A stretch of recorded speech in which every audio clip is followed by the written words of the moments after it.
Praise the Lord po, isang mataas na pagpupuri, pagluwalhati at pagsamba para sa ating pinakamamahal na Panginoong Sus po lamang. Dobleng paggalang po, pagrespeto at patuloy na pag-alaala sa gininto ang turo at aral ng ating dearly beloved Honorable Pastor Wilde Almeda and beloved Honorable Assistant Pastor Nina C. Almeda. Greetings to all beloved Almeda children, Almeda family, at sa lahat po ng mga beloved preachers, beloved workers, at inyo pong lahat, beloved brethren, magandang hapon po. Tunay nga po mga minamahal, nagpapasalamat po ako sa mahal na Panginoong Jesus sa lahat ng kabutihan niya sa aming buhay. Tunay nga po mga minamahal, nung una ko pong makilala ating pinakamamahal na Panginoong Jesus, andyan po, pinagaling niya po ako sa lahat ng aking karamdaman, tulad na po ng sinusitis, tonsillitis, nagkaroon din po ako ng tubig sa baga, meron din po akong typhoid fever, nagkaroon din po ako ng bukol sa dibdib. Yan pong lahat ay pinagaling ng ating pinakamamahal na Panginoong Jesus. Tunay nga mga minamahal, nung panahon na yon na hindi ko pa po nakikilala ang mahal na Panginoon, alam niyo po, sabi ko sa sarili ko, totoo bang may Diyos? Kasi talagang tumatawag po ako sa Ama lamang. Sabi ko, bakit ako tatawag sa anak? Anak lamang yan. Kaya sa Ama ako tatawag dahil mas mataas ang Ama. Tunay nga po mga minamahal na grabing walang kaalaman. Talagang grabing kamangmangan ko noon sa salita ng ating pinakamamahal na Panginoong Jesus. Ngunit ang mapanood ko po ito sa ang banal na gawain na ito sa television, sa Channel 13. Tunay nga po mga minamahal, sabi ko ibang-iba ang banal na gawain na yan. Ngunit patuloy po ako, talagang sabi ko, ano kaya totoo kaya ang banal na gawain na yun? Minsan nga mga minamahal, nagsulat ako ng panalangin, sinunog ko yan, sabi ko, yung usok na yan, makakarating din sa langit siguro. Pakikinggan din ako ng ating pinakamamahal na Panginoon. Tunay nga po mga minamahal, salamat po talagang sa patuloy ko pong panonood sa Channel 13.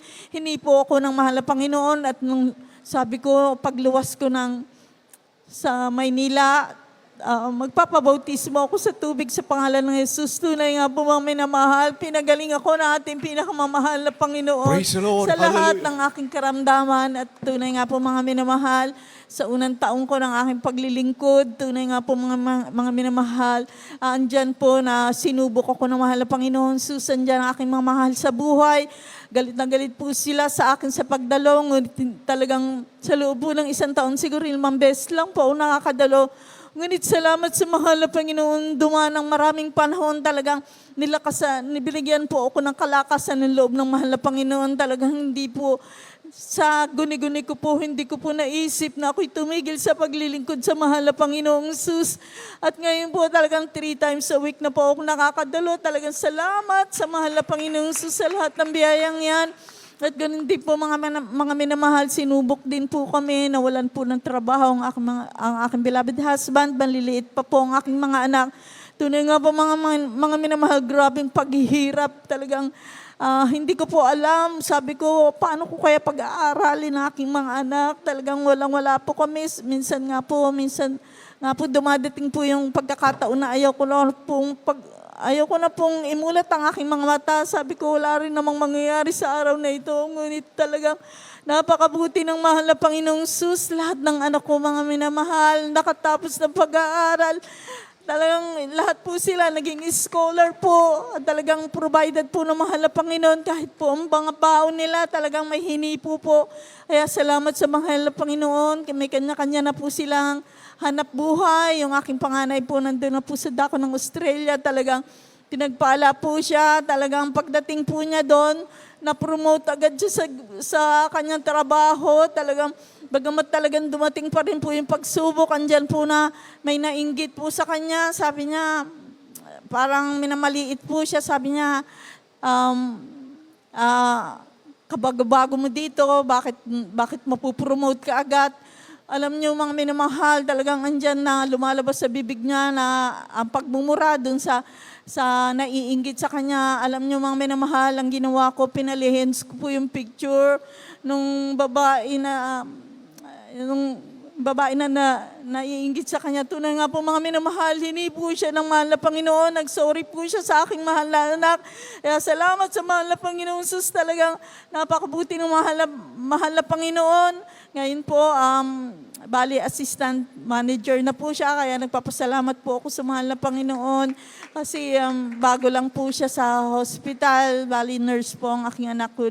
Ngunit talagang andyan po, pinurmote agad po na sa trabaho. Ganon din po yung Praise aking the mahal Lord. na anak. Hallelujah. Talagang andyan po ang pagpapala. Napunta po yung isa kong anak sa dako ng Dubai. Talagang andyan po, sabi ko, mahal na Panginoon, pagpalain mo mga anak ko kasi talagang kung dati-rati mga minamahal, talagang walang-wala kami. Masasabi ko na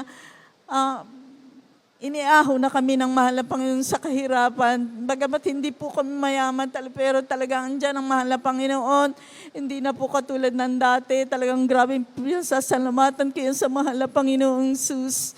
Ganun din po, pinagpala po ang aking mahal na anak. Nagkaroon po siya ng sariling sasakyan. At tunay nga po mga minamahal, grabe po, pinapasalamatan ko yun sa mahal na Panginoong sus dahil ipinalangin po namin yan. Dahil sabi ko nga, mahal na Panginoon, para lang po sa inyong banal na gawain, hiniling ko sa mahal na Panginoong sus. At talagang pinagkaloob po ng ating pinakamamahal na Panginoon. Ngunit talagang andyan po ang pagsubok, bali dumating po talaga na nakaranas po kami, naka-encounter po kami ng aksidente. Ngunit andyan po ang pag-iingat ng ating pinakamamahal na Panginoong sus. Salamat po mga minamahal, dahil mahal na Panginoon kasi talagang andyan po, hindi po kami hindi po kami, wala pong nangyari sa amin. Kaya grabe po ang pagpapasalamat ko sa ating pinakamamahal na Panginoong sus. At ganoon din po,